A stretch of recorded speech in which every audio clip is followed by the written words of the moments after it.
अस्सलाम वालेकुम विद्यार्थी मित्रांनो, तुमचं माझ्या माझी Marathi for Urdu medium school या यूट्यूब चैनल पर पुनः स्वागत है।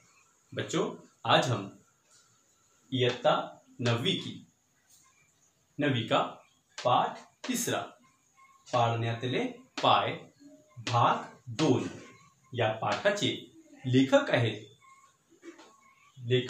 राजा मंगळवेडेकर। तो बच्चों, अब हम इस पाठ के पाळण्यातले पाय इस सबक का दूसरा भाग हम सीखने जा रहे हैं। तो बच्चों, अपनी मराठी की किताबें निकाल लीजिए, हाथ में पेंसिल ले लीजिए, ताकि जब आपको शब्दार्थ समझाया जाए तो आप वहां पे लिख लेंगे। पान क्रमांक 7 बघा। एकदा काय झाले, वर्गात गुरुजी धडा समजून देत होते, पण हा मुलगा मात्र खिडकीतून बाहेर बघण्यात दंग होता। त्याचे गुरुजीकडे काही लक्ष नव्हते। हे पाहून गुरुजींना राग आला।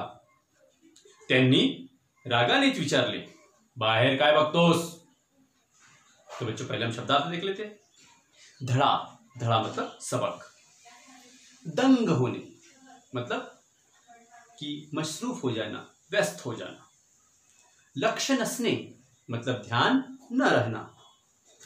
राग येने मतलब गुस्सा आना। तो अब न्यूटन दूसरे स्कूल में, दूसरे गांव में पढ़ रहा था। गुरुजी उस क्लास में एक सबक समझा रहे थे। तो गुरुजी देखते क्या कि पूरे क्लास में न्यूटन का ध्यान नहीं है, वो खिड़की से बाहर देखने में व्यस्त है। गुरुजी को गुस्सा आ गया। गुरुजी उसे पूछते हैं गुस्से से, क्या पूछते? देखो, बाहर काय बघतोस? बाहर क्या देख रहा है? तो फिर न्यूटन क्या उत्तर देते हैं? मुलाने उत्तर दिले, गुरुजी ते पहा, ढग कसे धावत आहेत आभाळात। हवेत केवढी शक्ती आहे नाही? पहा पहा, ढगांना कशी पळवत नेता येते। हवेत जर एवढी शक्ती आहे तर तिचा उपयोग का नाही करून घेतला जात? तो बच्चों, न्यूटन क्या जवाब देते हैं? न्यूटन गुरुजी को कहते, गुरुजी वो देखिए, आभाळ, आभाळ मतलब आसमान। शक्ति, शक्ति मतलब ताकत। पड़वत नेने मतलब अपने साथ भगाकर ले जाना। उपयोग, उपयोग मतलब इस्तेमाल। तो न्यूटन कहते हैं कि गुरुजी वो देखो, आसमान में कितने सारे बादल हवा अपने साथ भगाकर ले जा रही है। हवा में कितनी सारी ताकत है, इसका इस्तेमाल हम क्यों नहीं करते?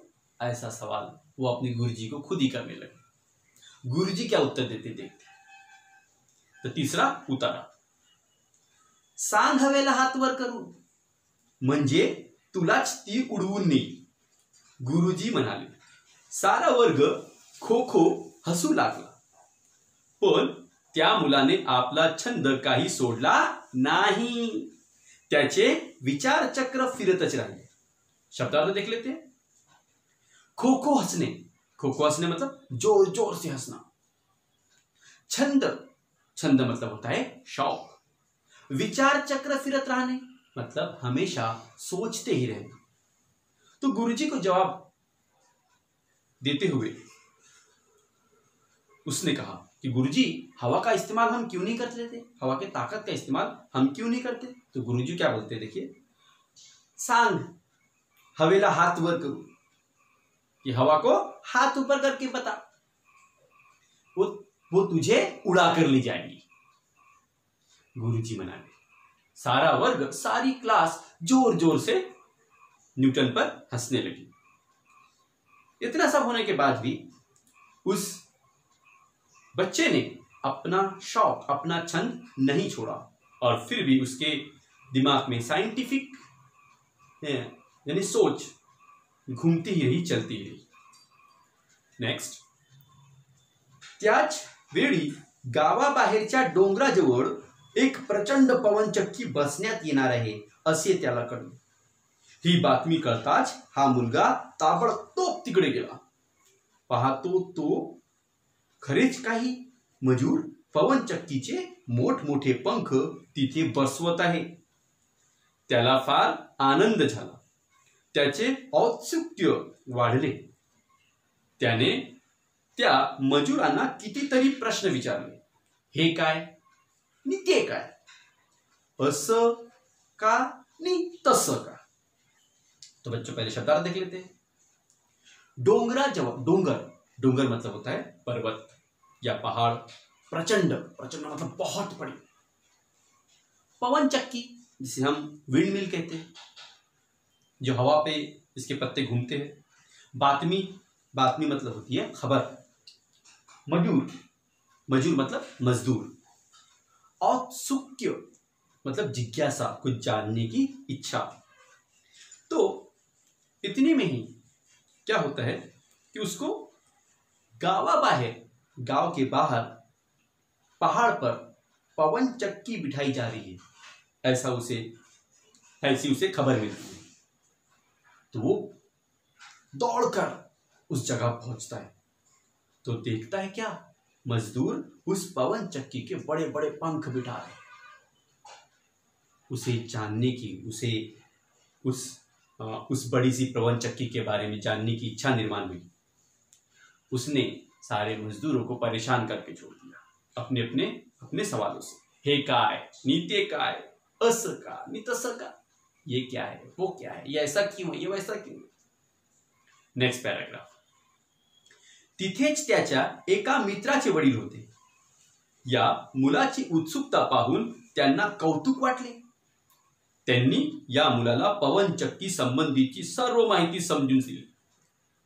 ती माहिती मिळताच त्याला वाटू लागले की ही मोठी पवन चक्की तयार होण्याच्या आत आपण लहान पवन चक्की तयार करावी. तो देखो बच्चों, न्यूटन ने अपने साइंटिफिक दिमाग से फिर सोचना शुरू कर दिया. उस मजदूरों में उसके दोस्त के, न्यूटन के दोस्त के वडील भी थे, मतलब उसके अब्बू भी थे. तो बच्चों पहले हम देख लेते हैं शब्दार्थ. कौतुक मतलब नवल. उत्साह मतलब जागने की इच्छा. तो उन्होंने, यानी न्यूटन के दोस्त के पिताजी ने न्यूटन को पवन चक्की के बारे में पूरी छोटी बड़ी सब मालूमात दे दी. अब न्यूटन ने पूरी मालूमात सुन ली. अब उसे लगा कि क्यों ना मैं ये बड़ी पवन चक्की बनने से पहले ही अपनी छोटी एक पवन चक्की बना लूं. फिर क्या होता देखते हैं. Next paragraph. मनात येताच स्वारी त्याच कामाला लागली. आवश्यक वस्तू जमवल्या आणि बऱ्याच खटाटोपानंतर त्याने पवन चक्की तयार केली. मोठी पवन चक्की तयार होण्याच्या आत याची छोटी पवन चक्की फिरायलाही लागली. तो देखो बच्चों, न्यूटन ने पूरी मालूमात उस बड़ी सी पवन चक्की की पूरी मालूमात हासिल की और बाद में क्या की उन्होंने क्या किया, उस छोटी पवन चक्की बनाने में जुट गए. उसमें छोटी पवन चक्की बनाने में जो जो चीजें लगती थी वो चीजें उन्होंने जमा की और काफी परेशानी से, खटाटोपानंतर मतलब बहुत परेशानी से उन्होंने छोटी सी पवन चक्की बना ली और वो पवन चक्की घूमने भी लग गई. फिर देखते क्या हुआ. Next paragraph. या मुलाने हे कर्तृत्व पाहून लोकांनीही त्याची तारीफ केली. त्याला शाबासकी दिली. पण या मुलाचे समाधान एवढ्याने कुठेले व्हायला. तो विचारमग्नच होता, आपल्या तंद्रीतच होता. अब सारे गांव के लोगों को भी यह खबर लग गई थी कि न्यूटन ने एक छोटी सी पवन चक्की बनाई है और वो पवन चक्की घूमने भी शुरू कर दी है. तो सब गांव के लोग उसकी तारीफ करने लगे. कर्तृत्व मतलब महान कार्य. विचार मग्न मतलब सोच विचार. तंद्रितच होना म्हणजे सोच में ही रहना, सोचते ही रहना. तो सभी गांव के लोग उसकी तारीफ करने लगे. लेकिन न्यूटन को अभी भी समाधान नहीं हुआ था, वो कहीं और सोच में डूबा हुआ था। देखते वो क्या सोचती फिर से। Next paragraph. एका मित्राने विचारले, आता रे कसला विचार करतोस? तो म्हणाला, ही पवनचक्की फिरते आहे ती हवेच्या जोरात, पण भिंतीमुळे पुरेशी हवा घरात येत नाही, म्हणून व्हावे तेवढे काम होत नहीं। देखिए, तो न्यूटन की सोच अब यहाँ उसके भी आगे चलने लगी थी। उन्होंने तो उनका दोस्त पूछता है, अरे तेरी पवन चक्की तो बन गई, फिर तू इतना क्या सोच रहा है? तो न्यूटन जवाब देते हैं, अरे पवन चक्की तो बना ली, लेकिन पवन चक्की को घुमाने के लिए जितनी हवा की जरूरत होती है वो इस बंद भिंती में, भिंत बोले तो दीवार में हवा नहीं दीवारों से हवा नहीं आ रही है, इसलिए ये हमारी पवन चक्की काम नहीं कर रही है जितनी उसकी जरूरत है। तो फिर नई युक्ति उस पवन चक्की को घुमाने के लिए न्यूटन ने फिर से एक युक्ति लड़ाई। देखते हैं कौन सी युक्ति लड़ाई, मतलब युक्ति मतलब आइडिया। Next paragraph. तेवढ्यात एक पिटुकला उंदीर तिथून पळला, पळताना त्याच्या धक्क्याने ती छोटी पवनचक्की फिरली, ते पाहून त्याला चटकन युक्ती सुचली। अब न्यूटन को उस पवन चक्की घुमाने के लिए वो कुछ न कुछ सोच ही रहे थे कि अचानक एक पिटुकला उंदीर मतलब छोटा सा चूहा दौड़ते हुए गुजरा वहां से, और अचानक उस चूहे का धक्का उस पवन चक्की के पंखे को लग गया और पवन चक्की उस वजह से घूमने लगी। तो वो देखते ही न्यूटन को एक आइडिया आया। युक्ती सूचने मतलब आइडिया आना। त्याने एक लहानसा डबा तयार केला, एक खिळा ठोकून तो पवन चक्कीला जोडला, मग एक मोठा उंदीर पकडून त्या डब्यात बंद करून ठेवला। डब्यातला उंदीर बाहेर पडण्यासाठी जोरजोराने डब्यातल्या डब्यात फिरू लागला। त्या उंदराबरोबर डबाही फिरायला लागला आणि त्याचबरोबर पवन चक्कीही फिरायला लागली। तो देखिए बच्चों, न्यूटन ने फिर अपनी पवन चक्की घुमाने के लिए क्या उपाय किया। उन्होंने क्या किया कि एक छोटा सा डिब्बा और उसे पवन चक्की में खिले से ठोक दिया, और उन्होंने एक बड़ा सा चूहा ढूंढ के निकाला, पकड़ा उसे और उस डब्बे में बंद कर दिया।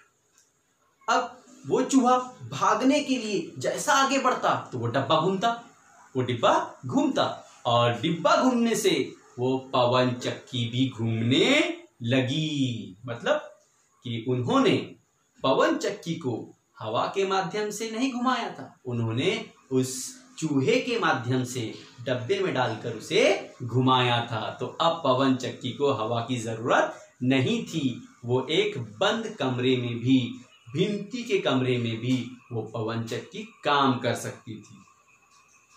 Next paragraph. आता मात्र त्या मुलाला खराखुरा आनंद झाला, त्याने घेतलेल्या कष्टाचे, श्रमाचे फळ त्याला मिळाले होते। त्या सुमारास त्याची आजी त्याला भेटायला म्हणून तिथे आली। तिने आयझॅक बद्दल गुरुजींकडे चौकशी केली, तेव्हा ते म्हणाले, मुलाचे पाय पाडण्यात दिसतात। आयझॅक न्यूटन मोठा वैज्ञानिक म्हणून नाव मिळविल। तो बच्चों शब्दार्थ देख लेते हैं पहले हम।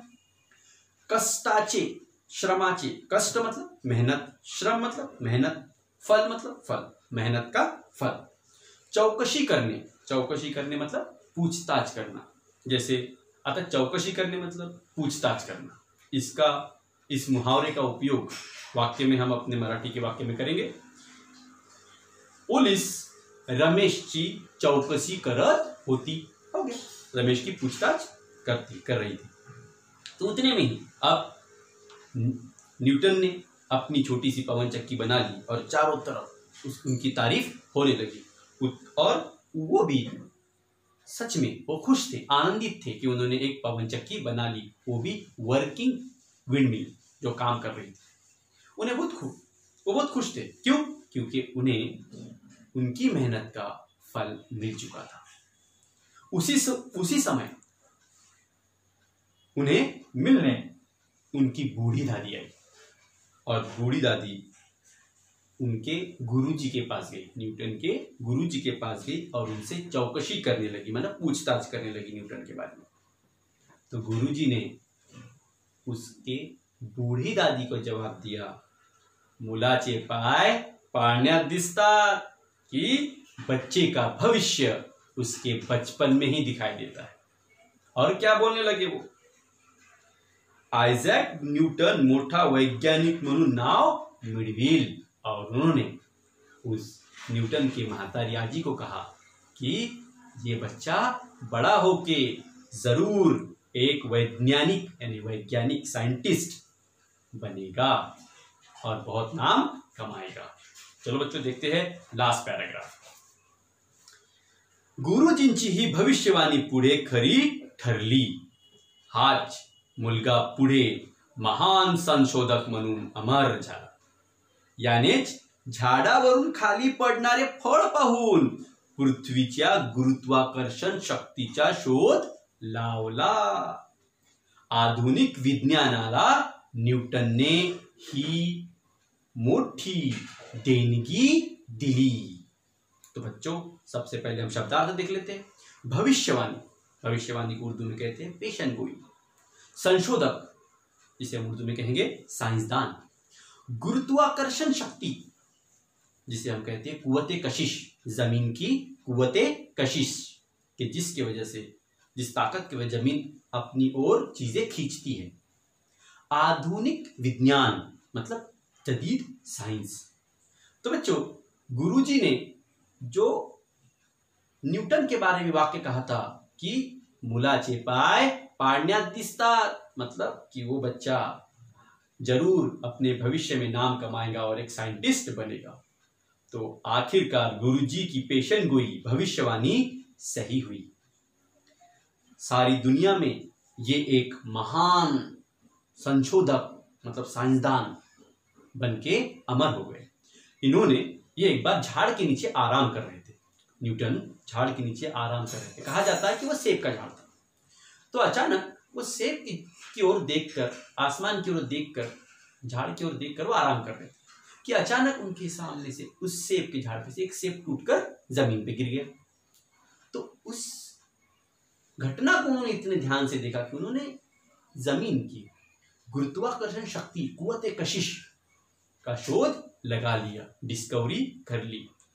तो उन्होंने उनकी ये शोध, गुरुत्वाकर्षण का शोध, आज भी आधुनिक विज्ञान को दिया गया एक बहुत बड़ा एक बोले गिफ्ट है।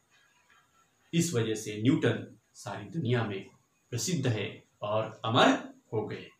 तो बच्चों आपको मेरा वीडियो कैसा लगा?